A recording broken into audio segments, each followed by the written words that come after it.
my chair, Dr. Bonhita Bose, as she has been the long acquaintance with me, but having a good academic profile.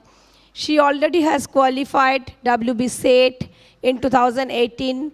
She was the scholar of WBNUJS and recently awarded her doctorate degree from WBNUJS. She has published so many papers in Scopust and Care Journal as well as in peer-reviewed journal. Her research interest includes gender justice, victimology, and criminal laws. She is a life member of South Asian Society of Criminology and Victimology. She was awarded a copyright for her work on crowd-asking Basel automated model of unprecedented cyber attack detection and application. She was awarded a special recognition by the Consulate General of United States of America for her research assistance in the gender-based violence and access to justice. And we also welcome our Dean ma'am over here. She will just felicitate our chair, Dr. Bonhita Bose, before starting the session. Student, please come.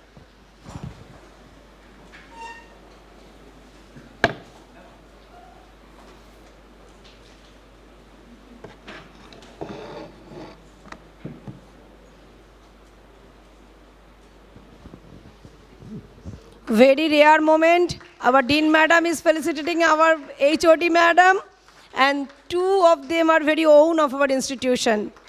So have a clap for them loudly. Thank you.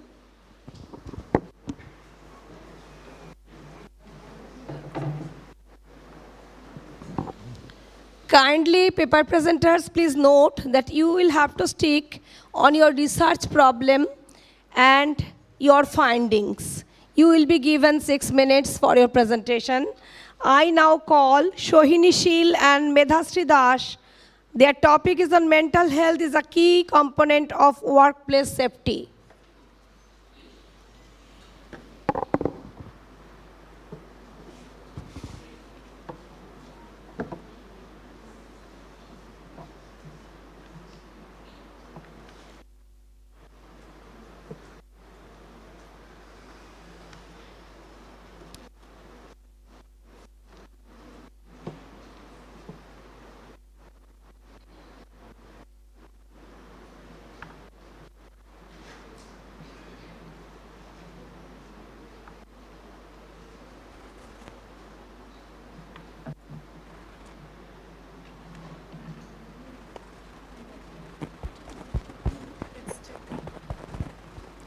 Hello. Greetings to one and all present today.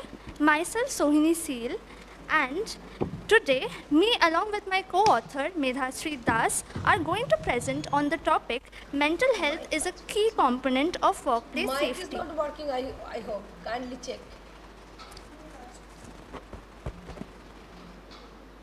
Adjust the mic properly.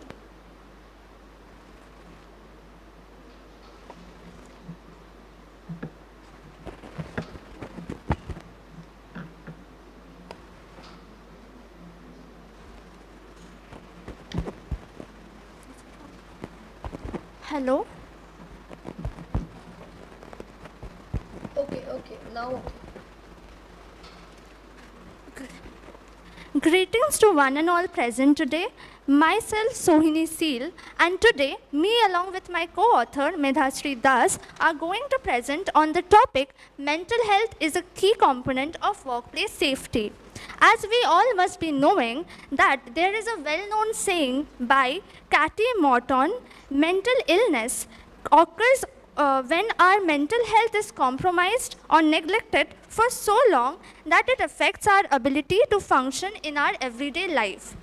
To delve deeper into this topic, we must understand mental health, its importance, impacts, challenges, and the rightful solutions to it. Thus, we will be discussing the same, the crux of the topic. So beginning with my first point, mental health and workplace safety. Mental health is a crucial component of workplace safety, just as important as physical well-being. Poor mental health, including conditions like anxiety and depression, can severely impact employee performance, engagement, and overall efficiency. Coming to my next slide, understanding mental health at work. Mental health includes emotional, psychological, and social well-being. Common workplace issues include stress, anxiety, and burnout. Stigma and lack of awareness prevent individuals from seeking help due to fear of judgment or job loss. Coming to my next slide, supporting mental health at workplace.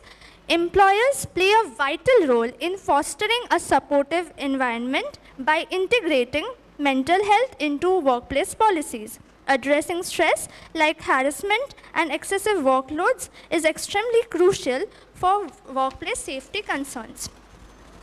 Mental health policies, flexible work arrangements, and counseling services, including open discussions, can help employees. A strong mental health framework enhances productivity, reduces absenteeism, and ensures that employees feel safe, valued, and motivated. Coming to my next slide, mental health and occupational safety connection. Poor mental health, like stress and fatigue, impact concentration and increases risks. A safe workplace includes the mental health support alongside physical safety measures. Global organizations often emphasize mental health protections as essential. Coming to the next slide, role of mental health in workplace safety. Employers must integrate mental health into workplace safety concerns. Providing stress management training and resources improve overall safety. Healthy leadership fosters a culture of respect and support. Coming to the next slide, importance of work in mental health. High workloads, job insecurity, toxic environment contribute to mental distress. Supportive work culture enhances motivation and job satisfaction. Recognizing early signs of distress allows timely intervention, reducing the risk of suffering from any mental health issues. Now I would like to discuss the legal side of workplace mental health. Across the world, laws are evolving to protect employees' mental well-being. Many countries now mandate mental health policies, anti-harassment measures, and fair workloads. In case of failure to provide a psychologically safe workplace, legal actions and penalties or compensation claims are to be imposed. Legislations like the Mental Health Care Act 2017, the Occupational Safety, Health and Working Conditions Code 2020, the Factories Act 1948, the Right of Persons with Disabilities Act 2016, the Sexual Harassment of Women. Kindly come to your findings. Sure, ma'am. That will be discussed by my co-author. The part that I will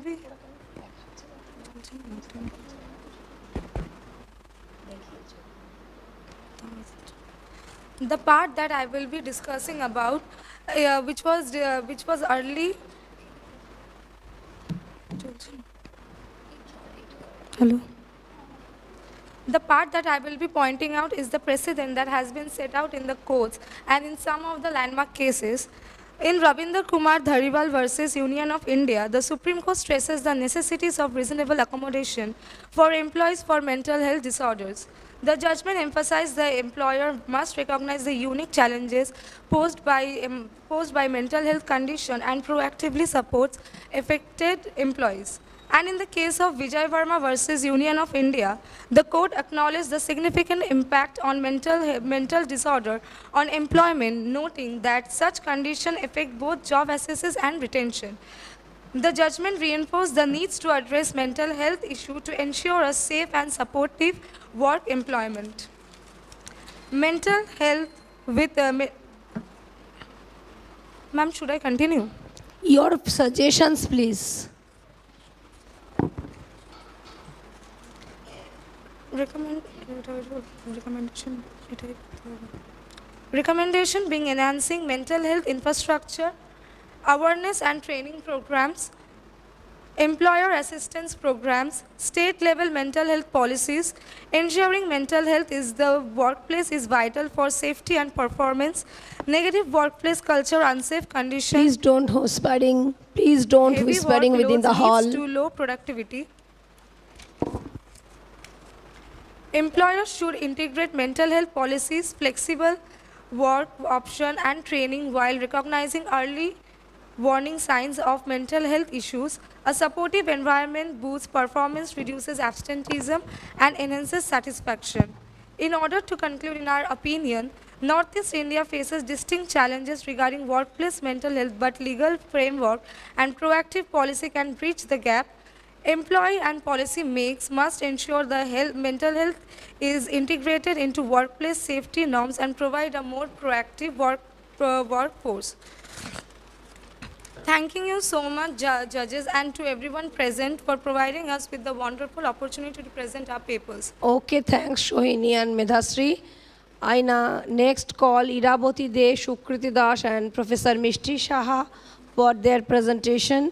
Their presentation will be on exploring the mental health rights and its associated challenges, a discussion with special reference to Northeast India.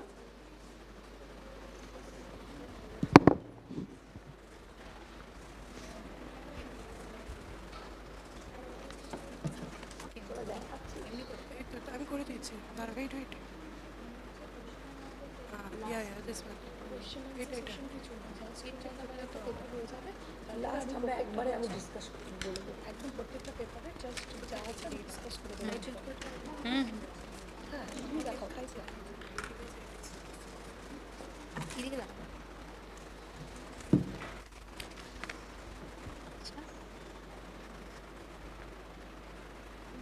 A very good morning to one and all present here. Respected Dr. Banhita Bose, respected moderator Dr. Shushmita ma'am, and to all my fellow presenters and participants.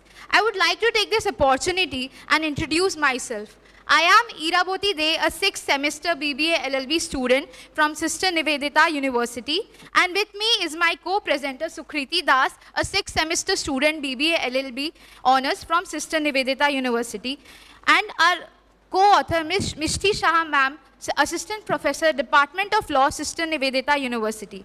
We stand before you today to present our paper titled Exploring the Mental Health Rights and its Associated Challenges, a discussion with special reference to Northeast India. Our paper is divided in 9 parts. First is what is mental health, what is right to mental health and its importance, legislative framework with regard to mental health in India, significance of mental health in Northeast India, issues and challenges with regard to mental health rights, role of governmental and non-governmental, and conclusion. The first 4 slides, along with some parts of the 5th slide, will be discussed by me, and the rest of them, along with the conclusion, will be discussed by my co-author. Starting with the paper, when we are discussing about what is mental health rights and its associated challenges, one must understand what is mental health. The mental health term is described by WHO as a state of mind where one person is able to take advantages of his life to the fullest and is able to learn and work to his greatest potential and is able to make positive contribution towards his community. Another definition given by a famous American psychiatrist, Carl Menninger, where he defines mental health as an adjustment of human beings to the world and to each other with a maximum of effectiveness and happiness. The next definition, Kindly come to your research question, hypothesis, and solution you are wanting to give. So, we are here discussing about what is the right to mental health. The right to mental health is a universal right Like it ensures the availability and affordability of high quality services to every person, including every individual, and ensures that there is no discrimination on it. The right to mental health is a universal right as it is available to everyone. It protects individuals from discrimination based on mental health conditions.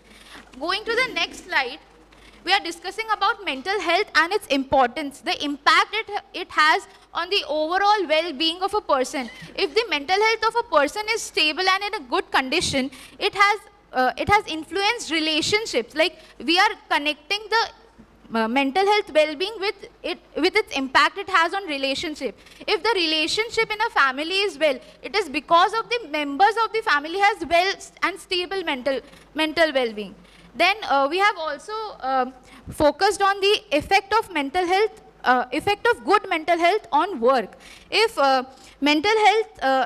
if a person's mental health is good, then it results in productivity, creativity, and job satisfaction. The next slide that we are discussing is right to mental health as a human right. The right to mental health is integral to our dignity and well-being. Just as we are entitled to physical health care, we must also have access to mental health services. One key principle that mental health has as a human right is non-discrimination. That is, as a human being, I should not face any discrimination just because I have any mental health issues. And another second point is accessibility. Even if I have some mental health issue, I should have accessibility to the services that are available if I want to cure it.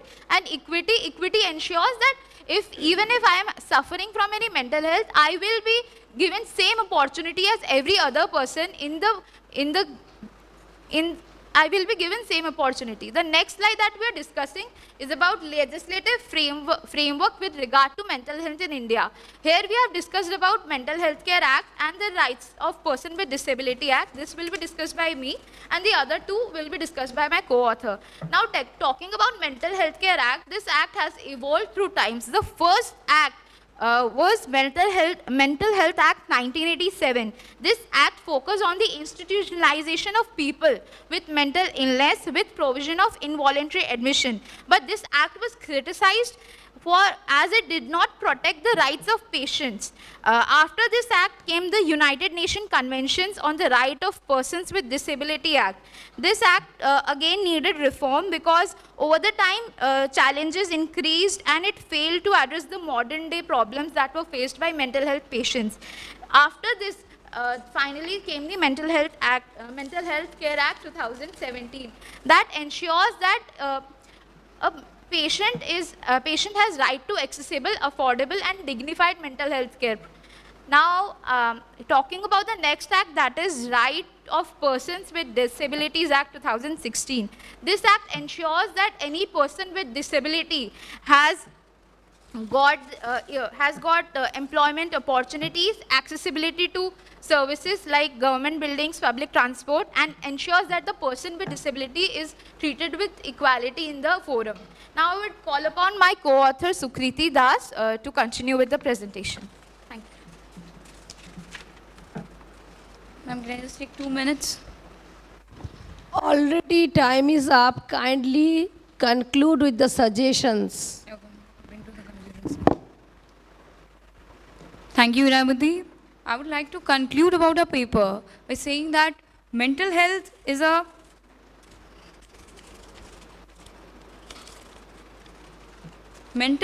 fundamental aspect of overall well-being and human rights.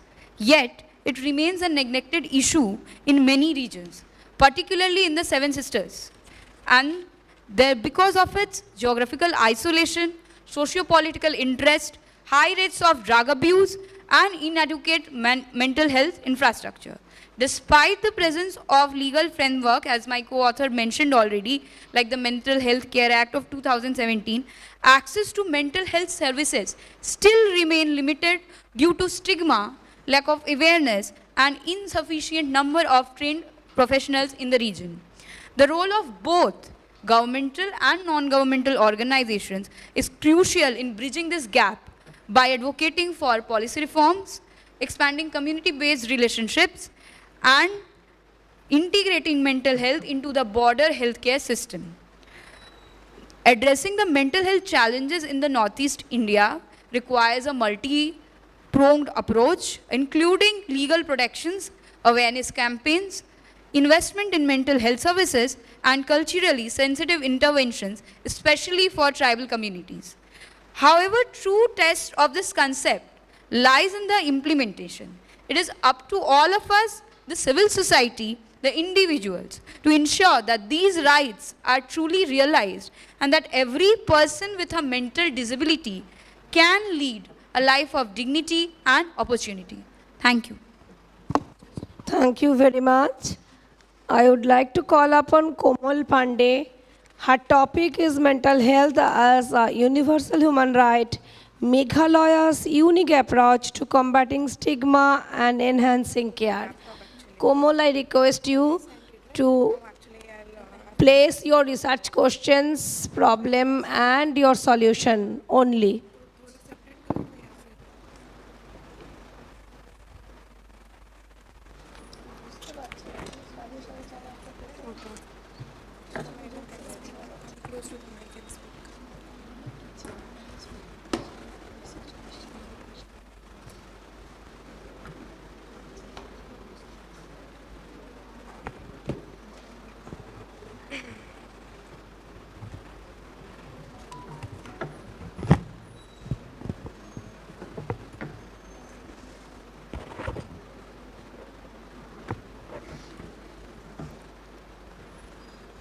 Hello, ma'am, am I audible? Okay. Good morning, everyone. Respected Chair Vanita ma'am, Dr. Shushmita ma'am, and my fellow participants. I am Komal Pandey of 8th semester BLLB, and my topic is mental health as a universal right, Meghalaya's unique approach in Meghalaya's unique approach in combating stigma and enhancing care. So it is truly an honor to be here today talking about something that impacts every one of us, mental health. Mental health is important as physical health, but for centuries it has been misunderstood, ignored, or feared. We often talk about going to doctor for fever or a broken bone, but how often do we talk about going for seeking help for stress, depression, or anxiety? Today, I will take you through a journey how mental health awareness has evolved in India, how India has recognized it as a human right, and how Meghalaya is leading the way in improving care. For this, we need to take a step back and understand how ancient times treated mental health. So the understanding of mental health in ancient times were completely different from what we understand it today. In ancient times, it was associated as an illness caused due to evil spirits, curses, or punishments. Often people suffering from mental health were cured with rituals, prayers, or even exorcism. Things changed when Hippocrates, the father of medicine, suggested mental illness had biological causes. But the idea wasn't widely accepted. And by the Middle Age, asylums became the standard reforms, where people were abandoned and even mistreated. The real transformation came in the 19th and the 20th century when reformers like Dorothy Dix and Philippi Pinel fought for more human treatment. It was in 1800s when William Switzner gave the term mental hygiene, and followed by definition given by Isaac Ray, the founder of American Association of Psychiatric Care. This led to mental hygiene movement, which emphasized community care awareness and early intervention. By the 20th century, mental health was recognized as a human right. In 1991, UN adopted the principles for the protection of persons with mental illness, reinforcing that every individual has a right to mental health. India has always had a deep understanding of mental health, long before modern psychology existed. Ancient texts like Vedas, Ayurvedas, Bhagavad Gita, Patanjali Yoga emphasize body-mind balance, meditation, and holistic healing. Ayurveda classified mental health as Manas Roga, which can be cured by herbs, yoga, and mindfulness. But when it comes to modern mental health laws, India took time to catch up. The major milestone was Mental Health Care Act 2017. The act was a game changer because it recognized mental health as a human right, decriminalized suicide, understanding that those who suffer need help and not punishment, regulated mental health institutions, ensuring proper care. This was a long step.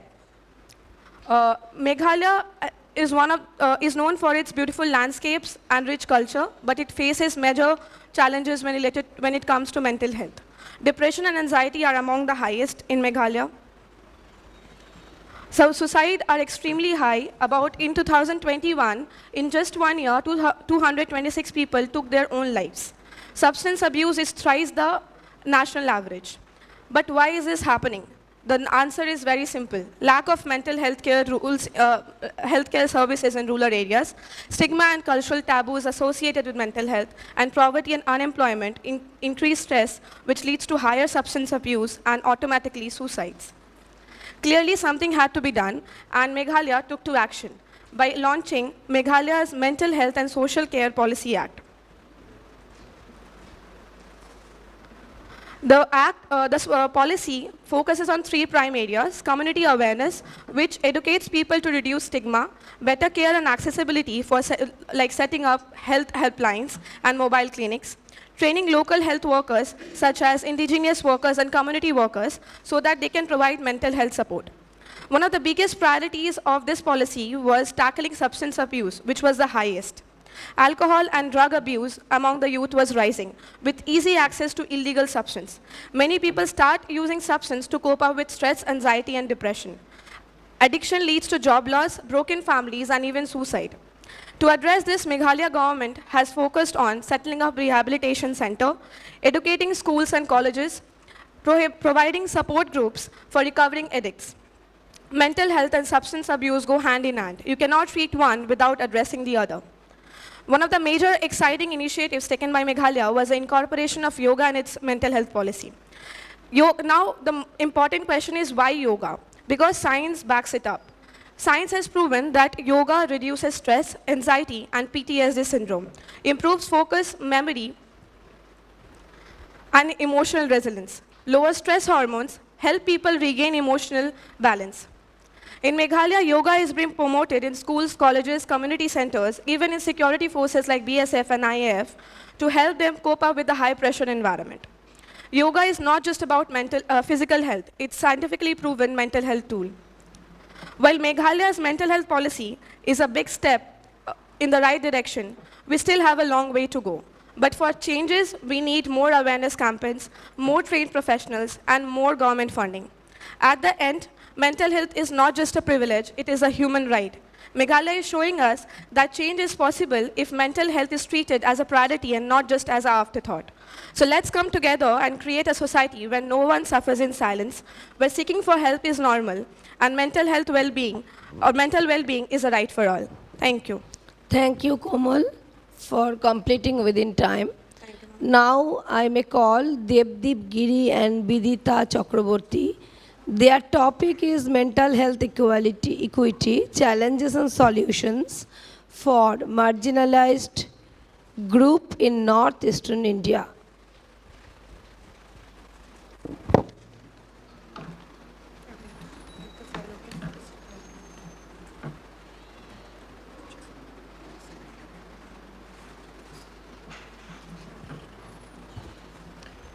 You press this arrow, you do it like this, okay? Definitely. Thank you.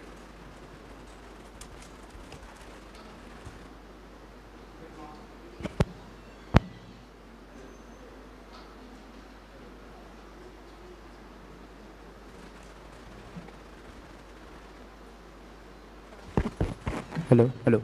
Yes.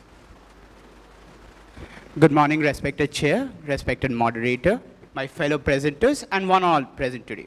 Today, I, Devdeep Giri, and my co-author, Ms. Vidita Chakraborty, both students of Xavier Law School, St. Xavier's University, Kolkata, will be presenting our paper titled Mental Health Equity, Challenges and Solutions for Marginalized Groups in Northeastern India. Moving on to the contents of our paper, we have distributed our contents into 6 subtopics, starting from review of literature, introduction, and mental health challenges in northeastern India, which will be covered by me in small details in the upcoming slides, while the rest, that is governmental and policy responses, propose solutions for achieving mental health equity, as well as the conclusion will be covered by my co-author. Moving on to the first subtopic that we have covered, that is the review of literature. Our study follows a doctrinal methodology relying on extensive literature analysis, including academic publications, governmental reports, and NGO studies. To ensure comprehensive coverage, we conducted a systematic search across databases like PubMed, PsycInfo, and Google Scholar using targeted keywords without language or date restrictions. We applied rigorous inclusion and exclusion criteria, prioritizing studies on mental health challenges, prevalence, access to care, social influences, and policy initiatives in Northeast India, while excluding irrelevant or insufficiently detailed research. A two-step screening process was employed, starting with title and abstract screening, followed by a full text review with discrepancies resolved through discussion.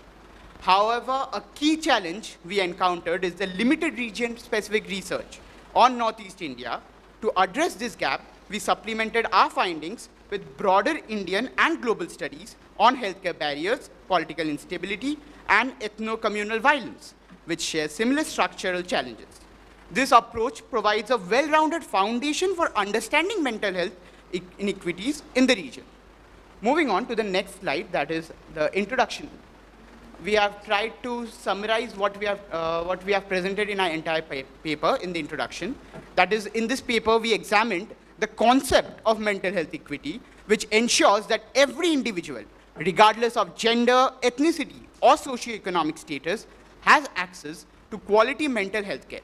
While awareness around mental health is growing, deep-rooted stigma and systematic inequalities continue to hinder access, especially for marginalized communities. The focus of this research is Northeastern India, where mental health disparities are particularly severe due to geographical isolation, inadequate healthcare, infrastructure, and socio-political instability.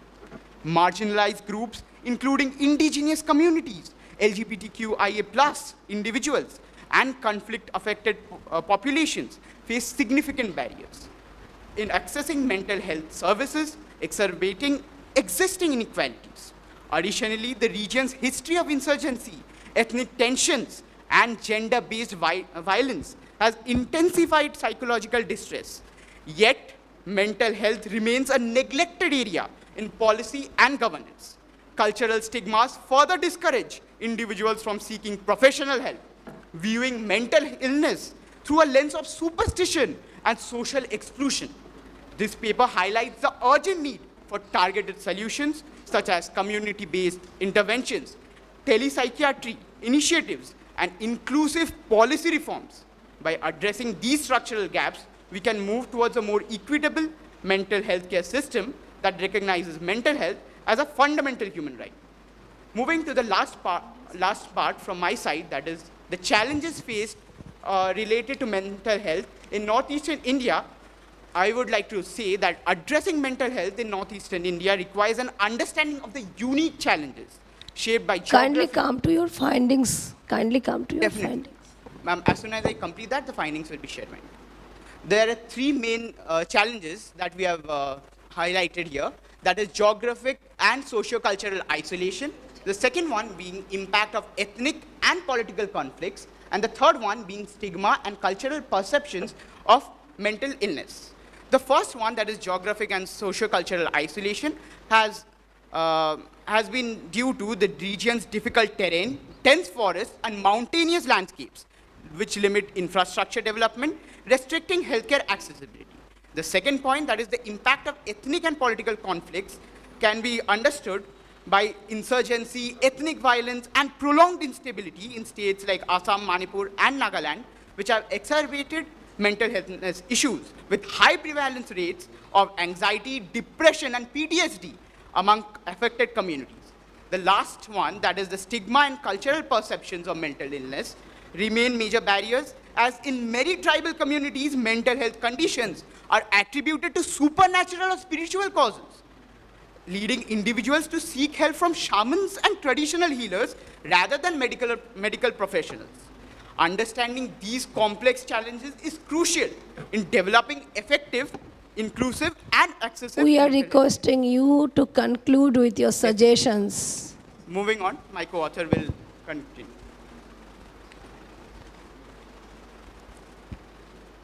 Good afternoon, everyone. Ma'am, I will try to cover. This time is already up, it is shown. Kindly come to your conclusion and suggestion in a Absolutely, very ma'am, brief way. Absolutely. Ma'am, if we talk about the World Health Organization's Action Plan on Mental Health 2013 to 2030, they have focused on 3 areas primarily, and they have kept it unchanged. Number 1 is the provision of comprehensive integrated mental health and social care services in their community-based settings. Second one is strengthen information and evidence-based research. And the third one is effective leadership and governance in case of mental health. Now, one of the major challenges that we have faced, as we have mentioned before, is the stark difference between government data and reality on ground. While the government has made strides in planning and policies, such as establishing infrastructure and in the major cities, the fruits of these benefits have not reached those who are totally isolated. And due to this reason, there is a huge underreporting, along with the stigma and other factors that my friend has already discussed before. Moreover, a critical gap is identified in leadership and governance. In many regions, as we have discussed, traditional village leaders hold far more influence than formal governmental structures. Now, this leads to issues in governance, and obviously effective governance will be an issue in cases like that of Nagaland, in pockets of Arunachal Pradesh and Manipur as of now. Additionally, there is a lack of trust in the particular system that we are trying to provide them. So, after that, since we are talking about community-based care, the major problem is that if we talk about different people, LGBTQIA people, or people who have converted from their respective religions, the issue of acceptance to begin with is the major problem. Another problem is the lack of representation in research. We do not belong to that community, although there has been a lot of research. So, what you are suggesting, we know the problem, what you are suggesting. So what we are suggesting is, firstly, section 4 of our BNS, that is Bharatiya Nyaya Sanhita, they have proposed community service as a form of punishment. We recommend that this be utilized for training individuals in mental health awareness and practice, allowing them to serve their communities in a more constructive way. We also propose mandatory outreach programs for mental health students, requiring them to visit remote areas of their own communities and offer services as a part of their training. This would foster greater community engagement and promote better service delivery. Another thing that we propose is that incentivizing community leaders themselves to participate in awareness campaigns. This would ensure that it reaches the grassroots levels. Lastly, we recommend using cost-effective methods such as radio programs, weekly physical classes to build capacity in marginalized communities. Very nice. As in your paper, I could find that there are constructive suggestions. So community service can be taken as a resort. Very nice. Thank you. Now, I would like to call Shomiran Behera and Ritika Jaiswal. Their topic is Analyzing the Mental Health of Northeast India, a comprehensive situation of ingredients of mental illness in the policies adopted.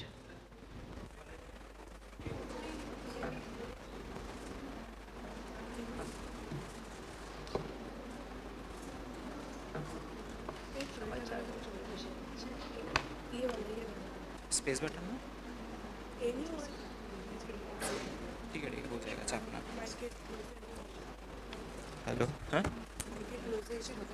এটা কি উঠে তোলা যাবে না একটু আমি তো ছোট না না hello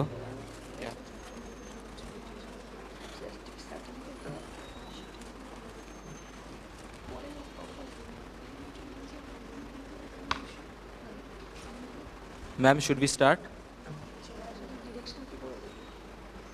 Shall we? Sorry. Shall we?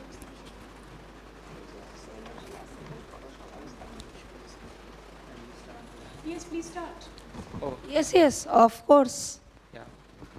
Hello, good morning to everyone. I am Samiran Behra and this is my co-author Shritika Jaiswal. Today we will be presenting on the topic analyzing the mental health of Just a minute. We all know your introduction. This is for all.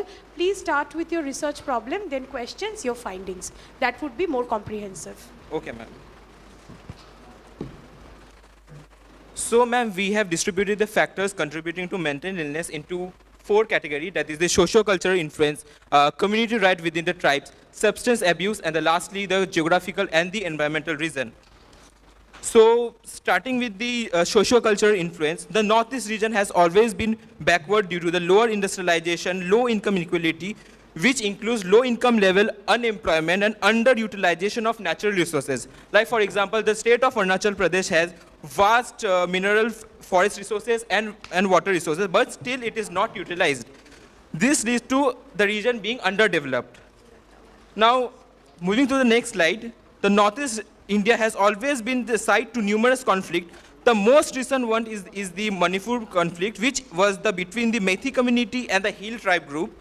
So the conflict was over the job quotas, government job quotas, educational institution, and the financial benefits for tribes, which resulted in around 180 deaths and displacement. So the tribal right in Northeast India has impacted the mental illness in such a way Paper that presenter, do not leave without permission. There will be a compulsory photograph after the session. It is the direction of NHRC. You need to comply. Okay. So the tribal right in Northeast India has impacted the mental health in such a way that it has led to trauma because of the violence, displacement, and the loss which they have faced. Now moving to the next slide, we will be discussing about the substance use in various states of Northeast India, including Assam, Arunachal Pradesh, Tripura, and Manipur, where there has been seen a noticeable rise of illegal substances like heroin, opium, and other substances and it has been seen that the age group of 25 to 34, they are the most people who are consuming the drugs. The Manipur region faces significant environmental issues related to deforestation and poppy plantation, where since 2017, the state of Manipur administration has destroyed over 80,000 acres of poppy cultivation, which has affected the drugs trade controlled by the locals and the Burmese dealer. Now, in the next slide, this is a table which discusses about the Northeast India has higher rate of drinking and smoking population with 10.2 million people, and among them 6.7 million people belong from Assam only. And this has widely affected the education and the mental health of the school-going and the college-going students. Now moving to the next slide. Next slide. The Northeast India has always been ignored because of its geographical mapping, resulting in limited interaction and engagement with mainland India.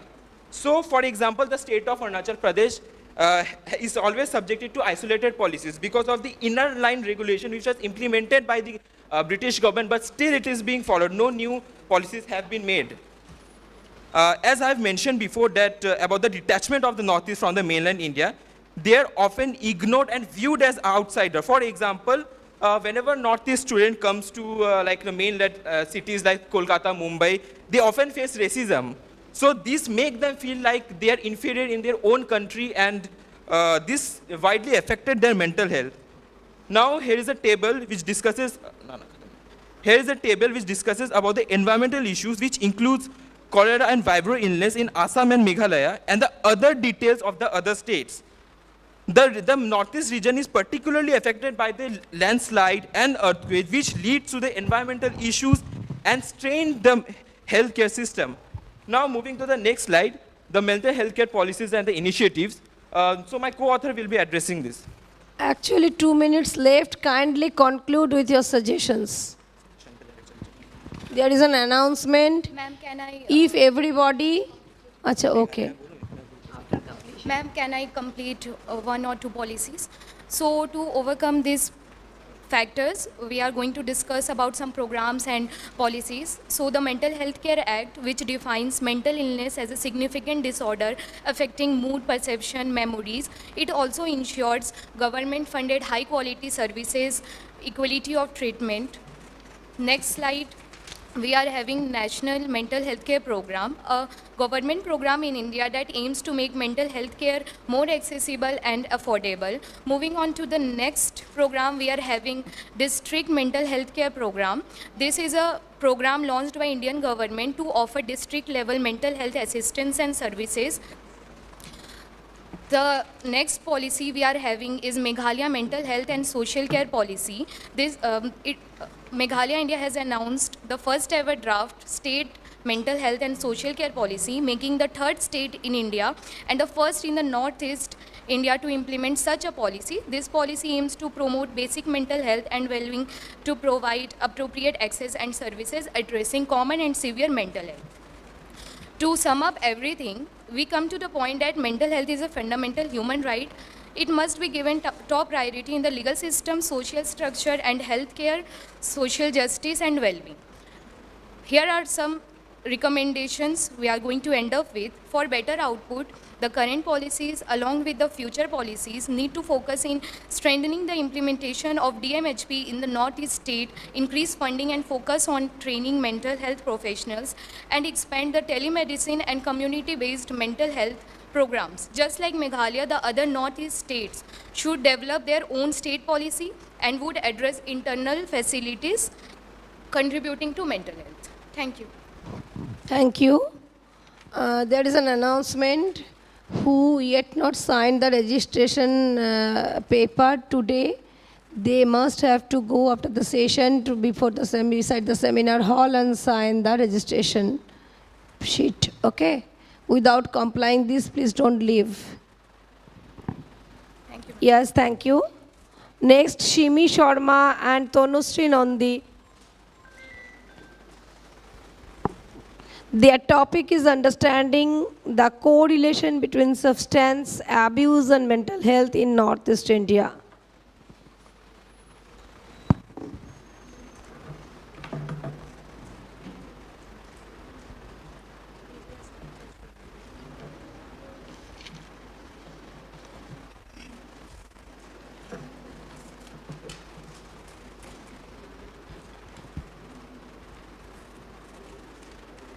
Good morning.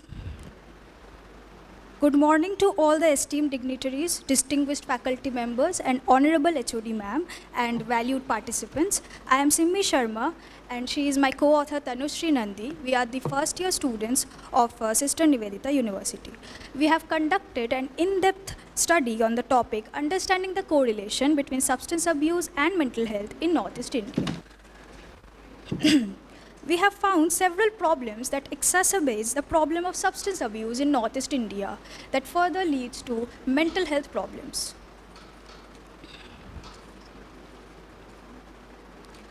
The Northeast India's complex socio-political landscape, which is marked by poverty, unemployment, underdevelopment, ethnic clashes, political violence, and its proximity to Golden Triangle, has profound effects on the mental health of its people, thus making them more vulnerable to drug abuse. As a matter of fact, the region of Northeast India is landlocked and connected to the rest of India by the narrow Siliguri corridor, which makes transportation and connectivity highly difficult. The Golden Triangle is a major hub of drug production and drug trafficking, and the Northeast region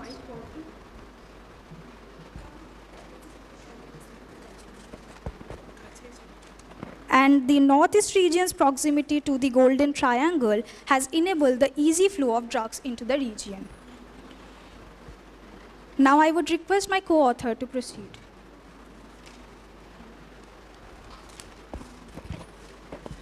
The drug abuse has several ill effects on mental health. Adolescence, the transitional phase of human development between childhood and adulthood between the age of 10 to 19. The influential youth gets attracted to the drug abuse and henceforth results in anxiety, depression, and the rise of mental disorder. According to WHO, anxiety, depression are the largest cause of mental health. One of the most alarming aspects of the increasing cases of suicidal tendencies is among the drug users.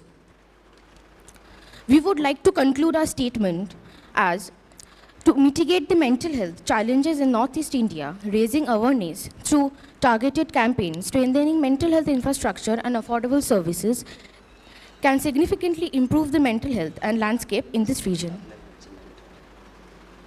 Thank you. So what is your take on that? Is the suggestions you want to give?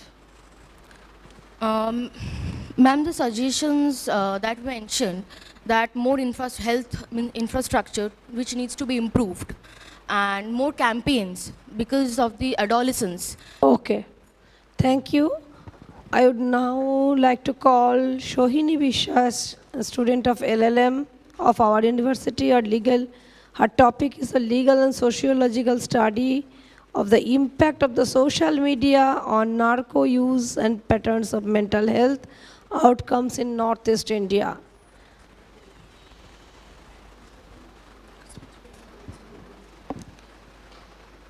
Paper presenters, please do not leave after the session. We need to take a compulsory photograph.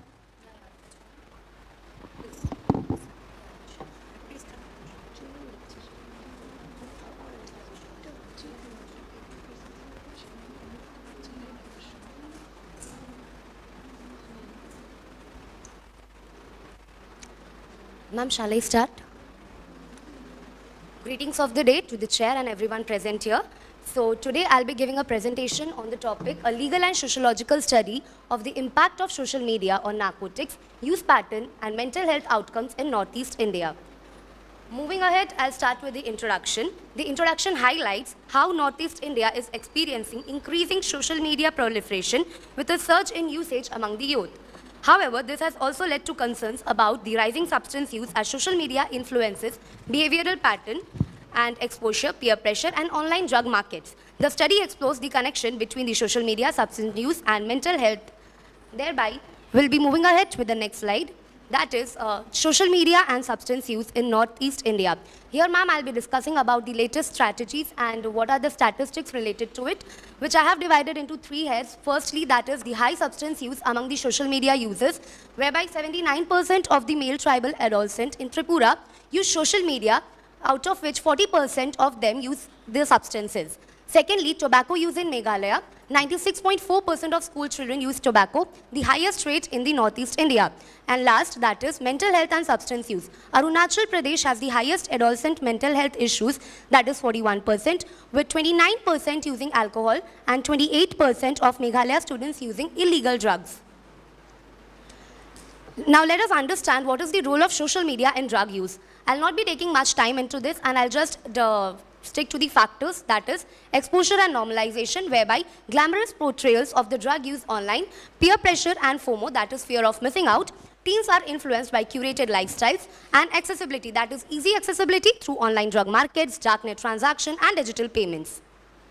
Now, what is the sociological perspective on digital influence? Thereby, I'll just discuss the three heads, that is peer networks, that is friends who are engaging in substance use increases the likelihood to the other members as well. Influencers and trends, that is celebrities and influencers promote substance use. And third, that is online communities, group normalizing and discussing the drug use. Understanding the role of social media platforms, I have divided it into two components, that is the legal responsibilities and ethical responsibilities. Under the legal responsibilities, the removal of drug-related content under the IT Rules 2021, and the ethical responsibilities whereby platforms must monitor and prevent misinformation. However, challenges like encrypted messaging, anonymity, and cross-border digital markets make enforcement difficult. The next slide I'll be discussing about the mental health implications. That is, first, the social media overuse is linked to the psychological distress, including anxiety and depression, cyberbullying, which is another common concern, whereby victims turn up to drugs as a coping mechanism. And third, that is self-esteem issues, unrealistic body standard goals, body images that are being portrayed into the social media. Here comes my research gap, whereby I'll be talking about the intersection of the social media usage, narcotic consumption patterns, and mental health outcomes in Northeast India, which present significant legal and policy challenges. While India has established strong legal frameworks there is a significant gap in policy integration when it comes to addressing the intersection of social media, narcotic consumption, and mental health. The NDPS Act 1985, it focuses on criminalizing drug use, imposing strict penalties, rather than emphasizing on a rehabilitation method. Whereas on the other hand, the Mental Health Care Act of 2017 treats substance addiction as a mental health issue, advocating for rehabilitation over punishment. The contradiction between punishment and treatment creates a challenge in policy implementation, especially in Northeast India, where drug abuse is widespread. The IT Act 2000 is meant to regulate online content, including drug-related activities on social media. However, it lacks its effective enforcement and implementation.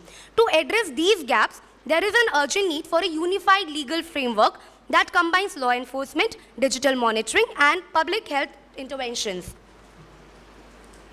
Now, what are the challenges? That is the online drug trade challenges. I'll just keep it simple. That is divided into three heads. First is there is no unified approach. Secondly, there has been policy contradiction, and there is a lack of law enforcement to prevent drug trade via social media. Due to time constraint, I'll just quickly move ahead with the policy recommendation. First, that is an integrated legal framework. There is a need for an integrated legal framework that aligns the NDPS Act, Mental Health Care Act, and the IT Act 2000, which ensures a balanced approach between law enforcement, rehabilitation, and digital regulation. Second, we must strengthen the digital regulation under the IT Act by using AI-driven monitoring system and cyber policing to track and remove the drug-related content that social media and online platforms serves. Just like I'll give an example of the very popular web series that is Patal Lok Season 2, which depicts the dark abnormality of cyber crimes and the online drug trade use with real-world criminals as they have been misusing social media platforms. Lastly, that is a rehabilitation-centric approach is essential. Instead of focusing only on punishment, we need to shift to a public health model, ensuring establishment of de-addiction centers, mental health support services, and community rehabilitation programs, especially in Northeast India, where substance abuse is growing crisis. Lastly, moving ahead with the conclusion. To conclude with, I would like to highlight the well-known quote that is, "Say no to drugs and yes to life." The government, law enforcement, social media companies must collaborate in order to address the digital literacy programs and mental health support to the neglected and isolated population of Northeast, especially among the youth and vulnerable groups. Thank you. So thank you, Shohini. You are on time, and it is a very nice and brief presentation. Thank you, ma'am. And I would like to call Sonal Gupta now to present on safeguarding mental health rights in Northeast India, an in-depth explanation.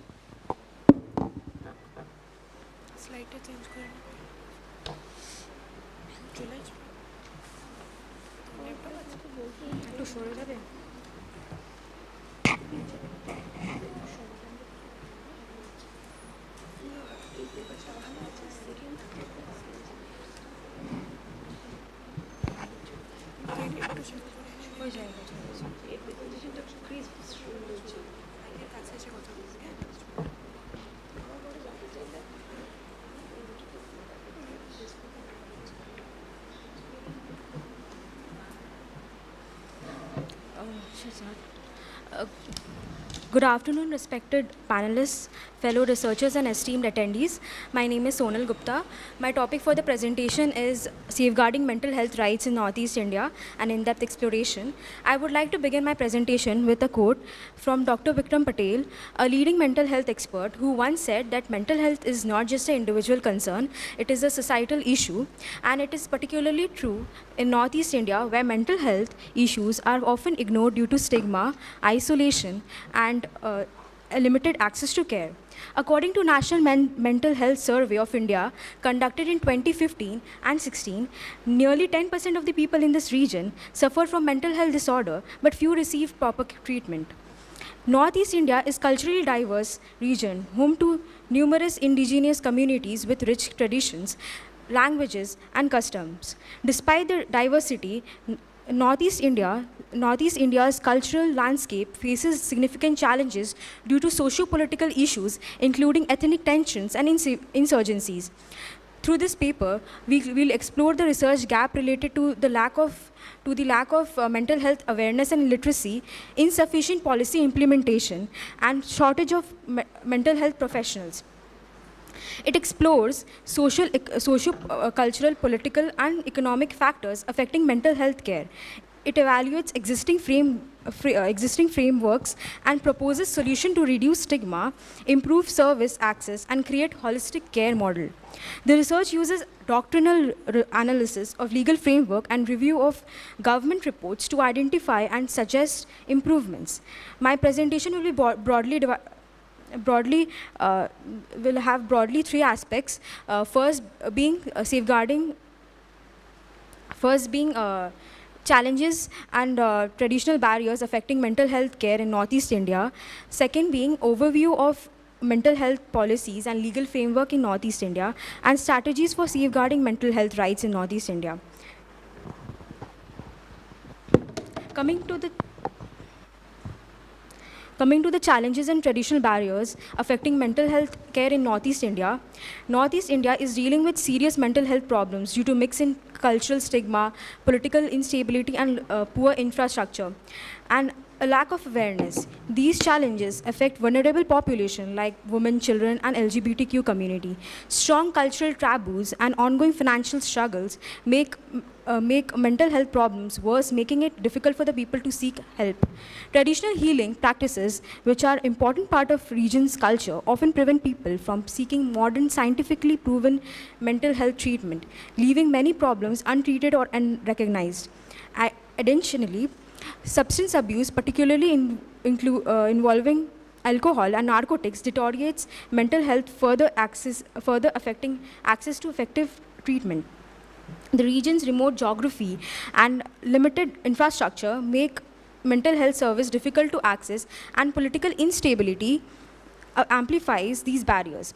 Furthermore, vulnerable groups, including women and tribal population, face social exclusion and discrimination, which isolate them further and worsen mental health outcomes. Coming to the overview of mental health policies and legal framework in Northeast India.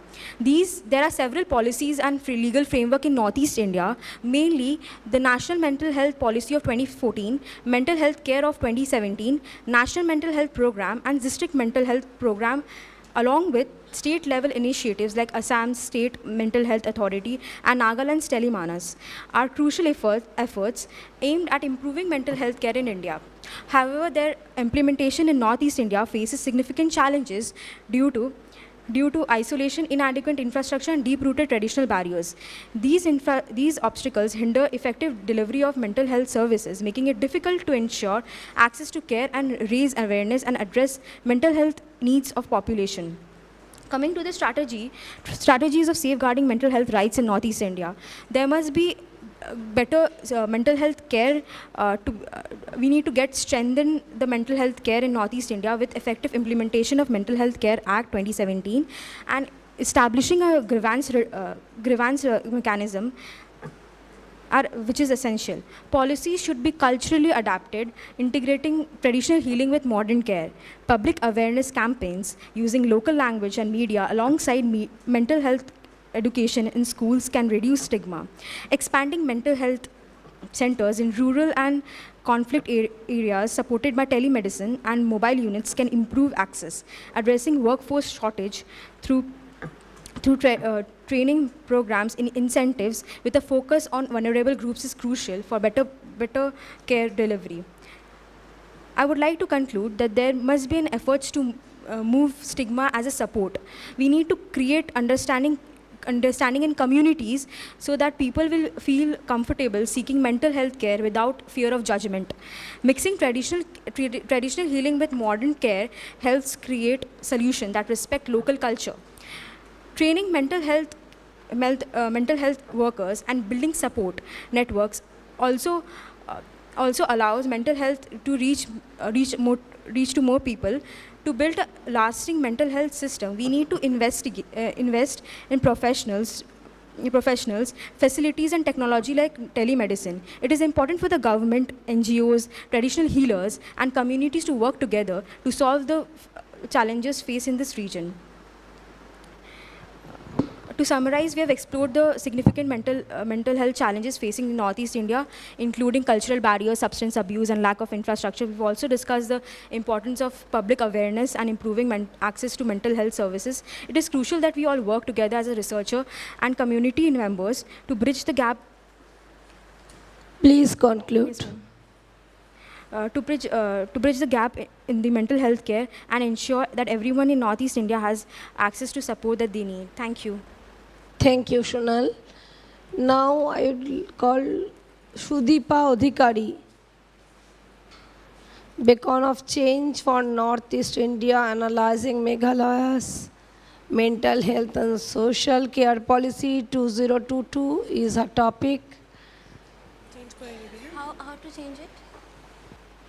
Just click. This one. Okay, fine. Thank you. Okay. Hello. Okay.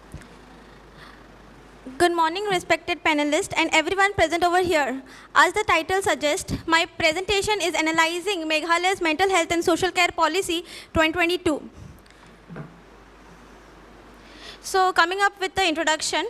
So, despite National Mental Health Policy and Mental Health Care Act, at a central level, a state participation is crucial, especially in the Northeast India, which faces unique challenges. Thus, Meghalaya adopted a mental health policy and became the first state in the Northeast India to do so. The purpose of this presentation is to analyze how well the policy achieves its vision. And so I categorized its vision into 4 aspects: promoting well-being, reducing disability and social suffering, ensuring accessible and adequate care pathways, and providing equitable mental health and social care for all. The policy consists of both framework and implementation plan, each with 4 dimensions and each dimension having challenges and strategies. My analysis basically rests in these 2. My presentation evaluates the policy on 3 dimensions: efficiency, equity, unintended effects. Moving on with the effectiveness, so analyzing the promoting measures. So the first is the strategies for integrating community and health, which is quite an effective strategy because 86% of the population of Meghalaya are tribals, and for tribal, their mental health is linked with their identity. Strategies like culturally sensitive care create a sense of belongingness among the indigenous population. Moreover, the implementation plan of empowering community institution is also very effective because community institutions like Village Head Council, that is VHC, covers 98% of the rural area of Meghalaya. But the same we cannot say regarding the strategies for campaign and digitalization. The strategies are well explained, however, has not been included in the implementation plan, therefore questioning its efficiency. Then moving on with the preventive efforts, here also the strategies are well explained but is not included in the implementation plan. However, helpline, Meghalaya government has launched helpline services, which is 14410, which is one of the strategy but was not included in the implementation plan. This signifies that strategies might be implemented even if it is not in the implementation plan, still create a risk that there may be inconsistency in its application. Then moving on with the curative measure. Now the curative measure is quite stronger because not only that the implementation plan incorporates its strategy, but also that the state has developed 4 halfway homes and within 2 years has developed 10 rehabilitation centers with a plan of expanding it further. So thus we can say that it is largely effective. Moving on with equity. Now, equity is not just one of the aspect of the vision, but also has a very important place in the policy. This can be inferred by the very fact that one of the dimensions of the framework is support for vulnerable group. Among the vulnerable groups or marginalized community, women, poverty and homeless people, children and adolescents, older adults, people suffering from substance abuse, caregivers, LGBTQIA plus community are considered to be marginalized communities. One thing to note is that except for the policy, Meghalaya government has brought up various other initiatives to empower these groups. Some of are like mother policy for women, ECD for children, and dream for people suffering from substance abuse. Now the mental health policy, what it does is, it wants to converge all these independent initiatives by establishing Human Development Council, so that, also to ensure that all these independent initiatives does align, okay, thank you, does align with the marginalized, align with the policy. Moving on with the unintended effects. Now, unintended effects can both be positive and negative. The first positive impact is increase in economic growth. A report from London School of Economics confirms that investing in mental health boosts economic growth more than the traditional development plans. And if successful, the other northeastern states will adapt this policy and create their own state-specific mental health policy. However, there are certain negative unintended effects. The first, I will come up with resource mismanagement. The policy, even though comprehensive, does not provide any prioritization. Now, lack of prioritization is an important disadvantage, because the state has a very limited resources. The policy talks about expanding infrastructure. At the same time, it talks about leveraging the existing resources. Now, they can't do that simultaneously, and prioritization plays an important role. But that is something that lacks in the policy, which may create resource mismanagement. The another thing is inconsistent and inequitable implementation. This is because even though the policy have two different sections for quality care and monitoring and evaluation framework, still there is a quite of vagueness in these things. For example, the policy states that the state will determine the minimum quality standards, the minimum professionals in medical facilities. But how will that minimum standard will be decided? The policy does not mention. So this can create inconsistent and inequitable implementation. So my recommendations are that the SCP, that is State Capacity Enhancement Project of Meghalaya, can release a rank list of priority mental health issues in Meghalaya. The state should develop quality care framework in accordance with the policy as soon as possible, so that there is an equitable implementation. Ma'am, can I take 1 more minute? Yes, yes. Thank you. So the SCP has assigned the role of monitoring and evaluation and should release the KPI. KPI means the key performance indicators, and also provide monitoring and evaluation framework. The policy mandates a review of 2 years and after implementation, and every 4 years thereafter. Now, it was implemented in 2022 and now it is 2025. So the government should release such a review publicly to build trust and transparency. I would like to conclude by saying that Meghalaya's policy not only assesses its unique challenges and demographic need, but also leverages its strength to develop effective strategies. While it may not be directly applicable for all northeastern states, it serves as a flexible model for other northeastern states to adapt and tailor and make laws tailored to their needs. Thank you. Thank you, Shudipa. It is a very nice presentation. Thank you, and Thank we you, congratulate you for your future, so that you can bring good papers for future. Nice. Shubhanki Taurabdar, critical analysis of PMDD under the Mental Health Care Act 2017 in Northeast India, with special reference to the state of Sikkim.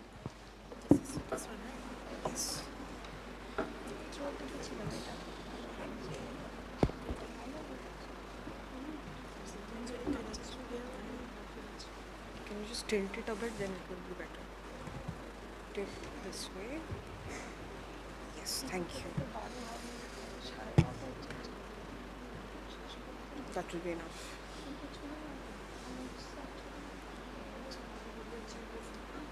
Okay, thank you. Good afternoon, everyone. I'll spare the pleasantries and introduction, as time is really limited. So I stand here today to speak on an issue that remains largely overlooked in mental health policy, premenstrual dysphoric disorder, and its recognition under the Mental Health Care Act 2017. So to understand this topic better, we need to understand what is PMDD. Premenstrual dysphoric disorder is a severe or aggravated form of PMS that occurs during our luteal phase before our menstruations. We can categorize the symptoms largely in 2 different sets. One is physical and another one is emotional, behavioral or neurological issues. The physical issues include fatigue, muscle and joint pain, headaches, breast tenderness, abdominal bloating, weight fluctuations, gastrointestinal issues, dizziness or lightheadedness. Sensitivity to pain, heightened sensitivity, several menstrual cramps, pelvic pain or pressure, and hair or skin related issues among the others. Psychological issues largely include severe depression, anxiety, mood swings, irritability, anger, and the rest. As you can see, I'm going to keep it very short. So, mental health concerns or the mentally health ill patients, especially menstruators, who are already suffering from schizophrenia, bipolar disorder, or several depressive or anxiety disorder. So PMDD aggravates all those disorders too. And it is said in the medical practice that if you have even in one of the symptoms of any of these two psychological or the physical symptoms that are there, you're suffering from PMDD. The World Health Organization recognizes PMDD as a mental health disorder under the ICD-11, yet our Indian mental health laws includes both state mental health rules that are there under the Section 121 and the National Mental Health Act, that is 2017, that is there. In the regions like Northeast India, where access to specialized mental health care is already limited due to the accessibility and affordability of the treatment, disaster-prone locations and substance use and insurgency makes disorders like PMDD a mental health condition that must include gendered healthcare disparities. The Mental Health Care Act 2017 was designed to promote a right-based approach to mental health, ensuring that the decriminalization of suicide, right, Section 18, which talks about right to mental health for everyone.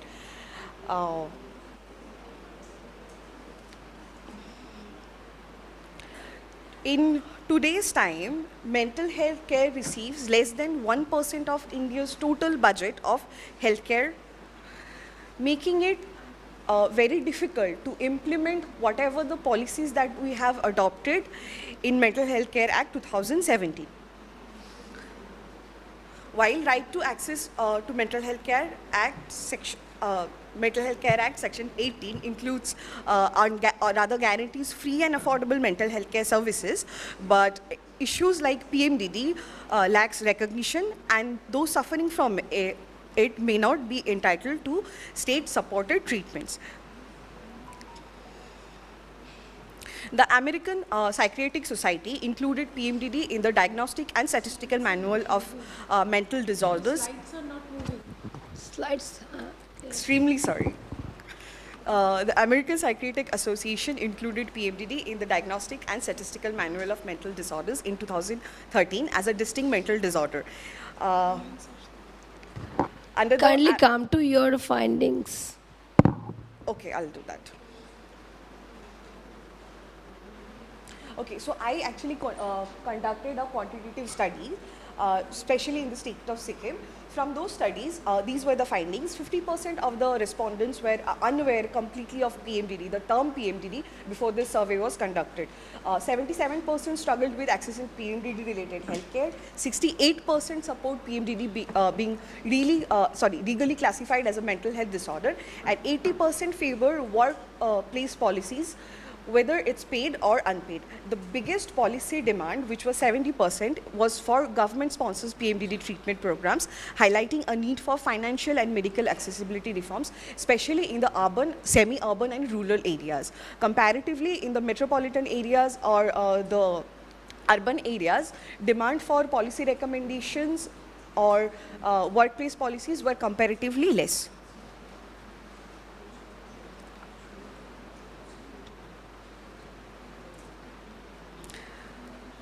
To bridge the already existing gap between the mental health care laws and the treatment for PMDD, these are the policies that I'll recommend. Amendment on inclusion of PMDD as a mental health disorder, ensuring the legal protection and access to the treatment. Incorporation of PMDD into the, not only in Sikkim state mental health rules, but as well as in other state mental health rules. Training healthcare professionals to diagnose and manage PMDD with an integrated approach combining psychiatric, gynecological and hormonal treatments. Raising awareness and reducing the stigma through public health healthcare campaigns, a legal literacy initiative, and state-supported and central government-supported research on PMDD will address the concern better. PMDD is not just a bad PMS. It is a serious mental health condition that can significantly impair daily functioning, work-life balance, and social life balance. I'll just take few more seconds. And as India progresses towards a more inclusive and right-based mental health care system, it is imperative that the conditions like PMDD are formally recognized under the Mental Health Care Act 2017, particularly in states, northeastern states like Sikkim, Nagaland, Meghalaya, and the rest of the Seven Sisters, where healthcare access is already a challenge. Legal recognition to PMDD is not just a medical necessity, it is a matter of gender justice. Thank you. Thank you. I now call Kornika Sen and Shreya Bhattacharjee for their paper presentation. Their topic is the hidden toll, exploring the overlap of substance abuse and mental health.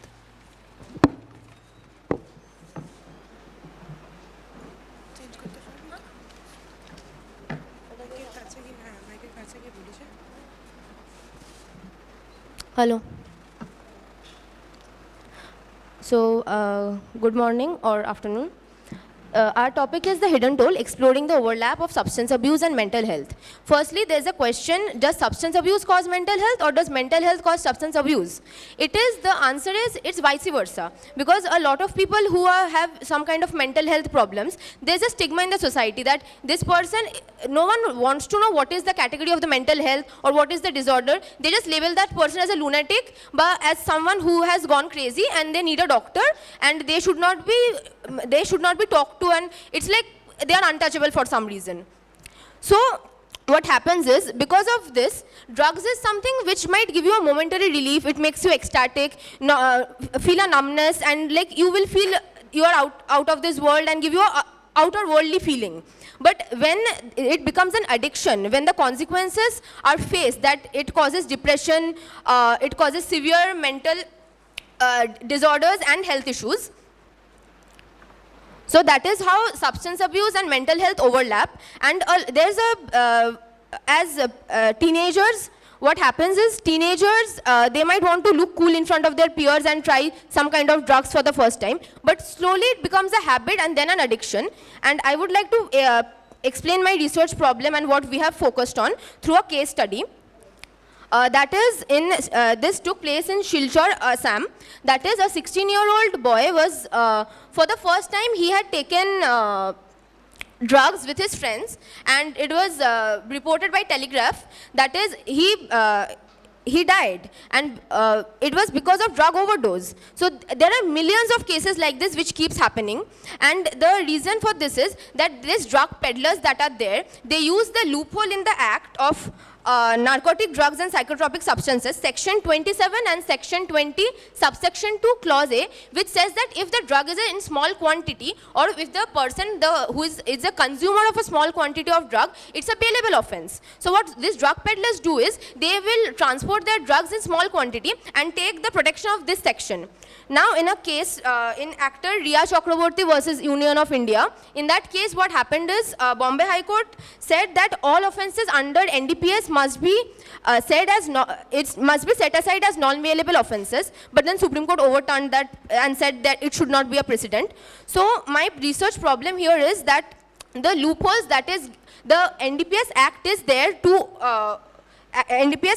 there to properly monitor the possession, purchase, sale, transport of drugs. And medically, it's obvious that medicine needs a lot of drugs, but when it is abused, that is where the problem lies. So these loopholes, or this protection of law must not be given to these drug peddlers. And I would like to conclude by recommending policies or stricter laws for NDPS, and that any kind of, it does not matter the quantity, it should be made a non-bailable offense, and there must be a societal awareness, because what happens is, many times even people who want to recover or might want to go, they don't know they have options like rehab centers or anything. What happened in this case is, she is the mother and he is the son. He passed away at 25 years of age. And in this report, it was reported that he wanted to seek rehab, but his mother did not even know that rehab is an option available. She just took her to a normal hospital, and after that, he passed away. So this is what happens, that we need more societal awareness, we need more outreach programs, and mental health should not be a stigma. Mental disorders should not be a stigma. This should be the very basic thing that should be communicated to the youth. And that is all. Very nice, Kornika. We must congratulate you on your crisp presentation. And now, thank you so much, ma'am. I would call Pratibha Kundu and Medha Kundu.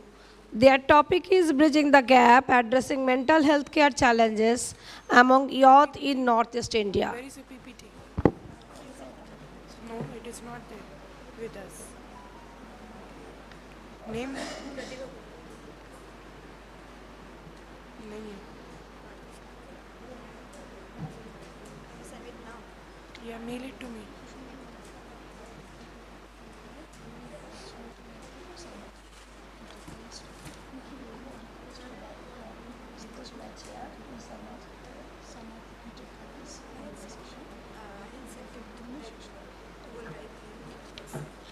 आशा नहीं है.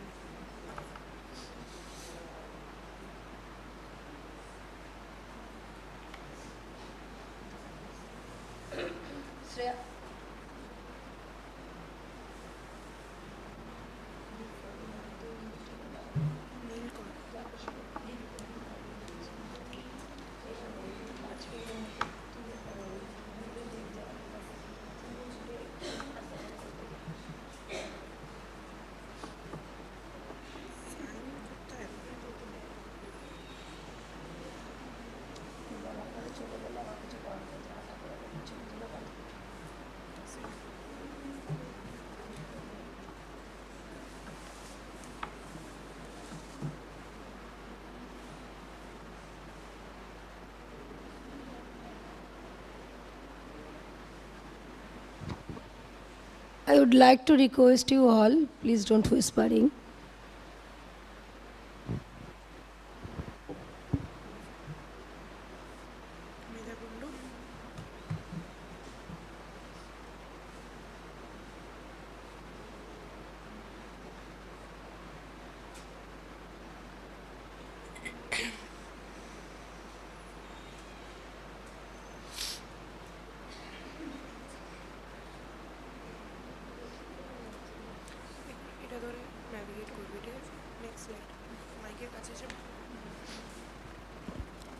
So, good afternoon, one and all present here. Am I audible?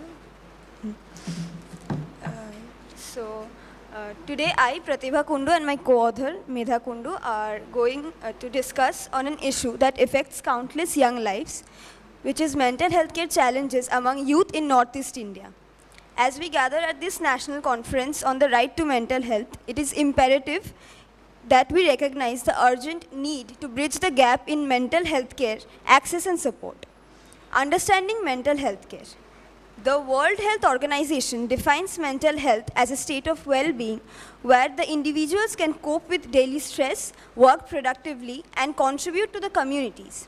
It is a fundamental aspect of life, shaping emotions, decision-making, relationships, and overall well-being.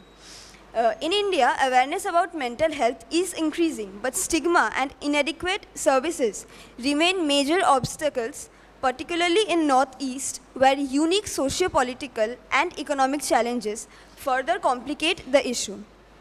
We will be discussing certain topics such as the challenges faced by youth in Northeast India, the legal and policy frameworks for mental health care, the barriers to accessibility and affordability, and the recommendations for the future.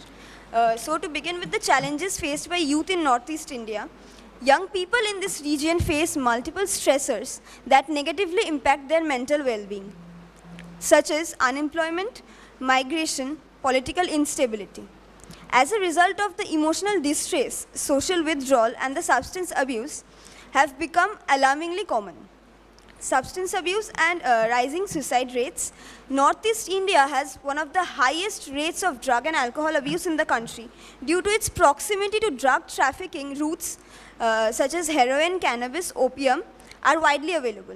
Substance abuse often coexists with depression and anxiety, creating a vicious cycle of dependency and social isolation. The suicide rate among youth is also high, partly due to the limited mental health services and deep-rooted stigma which prevent individuals from seeking help. I will be discussing the legal and the policy frameworks.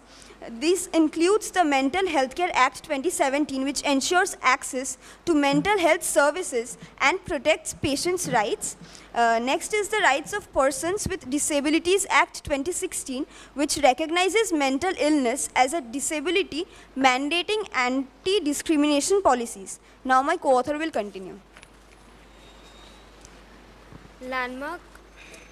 Landmark case like Sheila Verse versus Union of India, where Sheila Verse was a social activist who filed a PIL to reinforce the need for proper psychiatric care, seeking better conditions for women prisoners. Another important landmark case is Maiban Jatsiwar versus State of Manipur. This case addressed the poor implementation of mental health policies in Manipur. The court stressed the state's duty to provide adequate mental health facilities and directed authorities to improve the access. However, years later, Northeast India still lacks sufficient mental health professionals. Many districts have no psychiatrists or trained counselors, leaving the youth without the essential care that they need. However, implementation still remains weak, particularly in underserved regions like Northeast India. Coming to the barriers to accessibility and affordability. Even when individuals want to seek help, mental health care is still inaccessible to them due to primarily limited mental health care infrastructure, secondarily high costs. Therapy sessions range from Rs 5,000 to 500. Kindly come to your recommendations. Yes, ma'am. Making them unaffordable for many. And lastly, lack of insurance coverage. Coming to the recommendations, that is to improve, change slide. Coming to the recommendations for the future, that is to improve the mental health care in the Northeast, we must primarily increase government funding for mental health services to ensure proper implementation for the existing laws. Secondarily, incorporate mental health education in schools and workplaces. Thirdly, leverage technology like telemedicine and mobile apps that can provide counseling to remote areas. And lastly, encourage community support systems by training local workers in mental health first aid. To conclude our presentation, mental health care in Northeast India faces infrastructure gaps, financial barriers, stigma, and shortage of professionals. However, through collaborative efforts between government, NGOs, healthcare providers, and communities, we can make mental health service more accessible.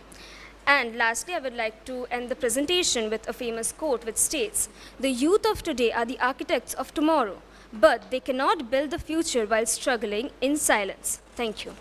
Thank you. Now, I would like to request my chair to sum up the takeaways of the session. And after that, a group photograph will be taken. Please don't leave. Thank you. Thank you. So the session has been a really wonderful one with varied topics that has been taken care of, especially with focus. And probably this is one of the sessions where almost all the papers were focused on Northeast India. Some really good papers has come up, and I guess most of the paper presenters here were students. And I truly congratulate each of you of working so hard for your paper. Now, though I will not go into the critical appreciation of each of the paper, some of the just important thing which just came to my mind, like regarding the last paper that we have heard, Pratibha and Medha. Yes, I think along with PWD and Mental Health Care Act, you can also include NDPS Act and Mental Health Care Policy 2022. That would be better sufficiently that would do good. I will like to talk about to Shubhanki Tarafdar. Yes, Shubhanki, you said that you have taken up an empirical study. Whenever you are presenting a report of empirical study, you have to disclose your sample size, you have to disclose the answers that you have got, and then you have to come to your analysis. That would be a more concrete paper. Okay? Acha. Apart from that, the second paper, Iraboti, Shukriti and Mishti. Iraboti, the paper was really good, but I guess the topic you have, your title, exploring the mental health rights and its associated challenges. So when you are taking up like associated challenges, so here you have to focus not only the mental health challenges, but what are the other effects of those challenges which will contribute to your or it will do justice to your title, that is associated challenges. Clear? Okay. Apart from that, I think all other papers were really good. If you all please go ahead with writing the entire paper. I don't know how many of you have submitted. Please do submit the entire paper, and I think it will be a good takeaway from the session. Thank you so much. Okay, thank you. Please do come for only paper presenters, moderator and the chair and the technical support team. Rapporteur, I would request you to come to take a picture.